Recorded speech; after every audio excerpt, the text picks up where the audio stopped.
Welcome to The Explainer. Today we're doing things a little bit differently. We're tossing out the dry data and charts, and instead we're going to dissect something, well, entirely terrifying but absolutely fascinating.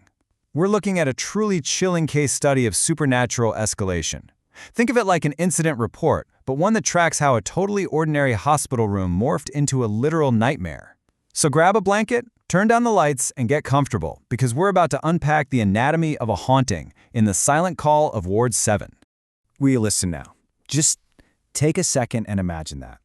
Imagine hearing those exact words whispered right behind you. You're in an empty, freezing room in the dead of night. That incredibly unsettling, demanding question is basically the dark, beating heart of our source material today. It's not just some spooky catchphrase, right? It's the ultimate terrifying consequence of a system that just stopped paying attention. To understand how we actually get to that terrifying whisper in the dark, we've got to start right at the beginning. Section 1, the ignored patient. Okay, let's dive into this. To really grasp what went down here, you've got to feel the baseline atmosphere. The text goes out of its way to describe the night shift at this old hospital as feeling heavier than the day. It wasn't just, dark. There's this pervasive, unexplainable dread that just kind of settled over the staff. A literal heaviness in the air. And right in the middle of all that was Ward 7. That simple number became absolutely synonymous with dread. The epicenter of it all was one specific room, occupied by a guy described simply as quiet. But in his final hours, he wasn't quiet at all. This poor patient was desperately mashing his call button over and over again, practically begging for help that tragically never arrived. Now, look at this tragic contrast, because this right here is the catalyst for the whole haunting. On one hand, you have the medical staff making a fatal assumption. The doctors completely brushed off his desperate rings. They literally thought he was, quote, exaggerating. They just rationalized his panic away. But then you have the grim, undeniable reality. His monitor went flat, and the room fell silent forever. This is the psychological root of the horror we're talking about today. It's all about a completely vulnerable human being, desperate for life-saving care, whose absolute final moments on Earth were spent being utterly ignored by the exact people who were supposed to save him.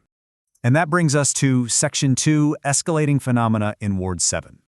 So, after the tragic passing of this patient, the silence in that room, it didn't last long. The source material takes a really sharp turn right here, going from a tragic medical failure straight into a full-blown supernatural escalation. The atmosphere charges up, the grief kind of twists into anger, and the impossible starts bleeding directly into reality. Let's move to the timeline and see exactly how this builds. Because this wasn't just a random assortment of spooky stuff. It was a highly structured escalation. It kicks off with the flatline, the inciting incident. Then, boom, the mechanical anomalies kick in, with the call button completely defining physics. From there, it rapidly escalates to peripheral visions terrorizing new patients. And finally, it culminates in direct, face-to-face encounters with the entity itself. The haunting just gets stronger and bolder with every single step. 3:17 a.m. That specific time basically became burned into the collective memory of the entire hospital staff. Because in the absolute dead of night, the call button in that now empty room would just suddenly light up. And the text makes it crystal clear. This was not some faulty wiring glitch. It would ring again and again, the actual physical sound echoing ominously down those heavy, empty halls. It was this persistent, almost aggressive demand for attention, happening at the exact hour when the hospital was at its absolute quietest.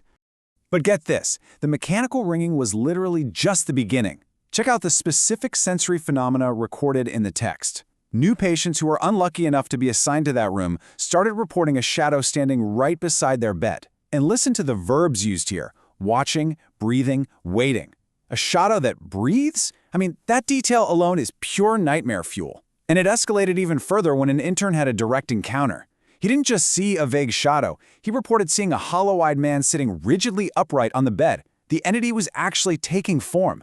And right before vanishing back into the darkness, that hollow-eyed figure looked dead at the intern and whispered a single, chilling phrase. They didn't listen. I really want you to think about the weight of that for a second. This apparition isn't just some mindless ghost bumping around in the dark.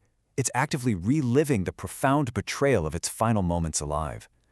This is a haunting fueled entirely by the trauma of being ignored.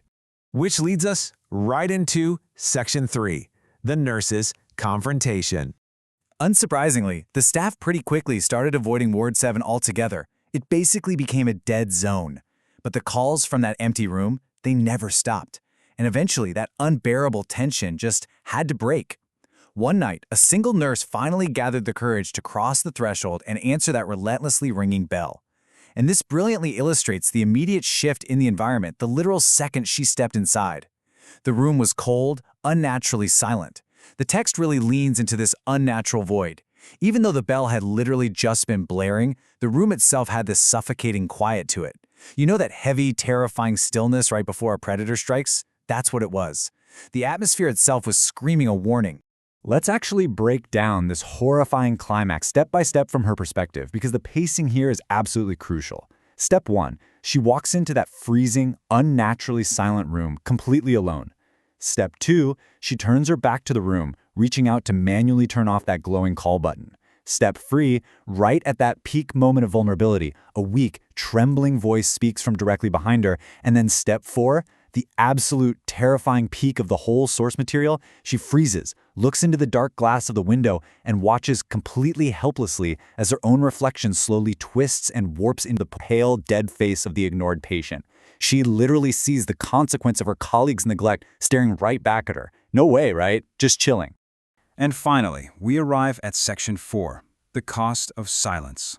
When you truly take a step back and analyze it, this text isn't just a scary campfire ghost story. It's actually a stark, dark exploration of a totally universal human fear. It's the fear of being abandoned, right? Of crying out for help when you need it the absolute most and having the world just turn a deaf ear. So the crucial point is what the rest of the staff found the very next morning. They went into the room. The nurse? Gone. The room was completely empty. But the call button? It was still glowing. The button had completely transformed from this mundane piece of hospital equipment into a mechanical symbol of ultimate vulnerability.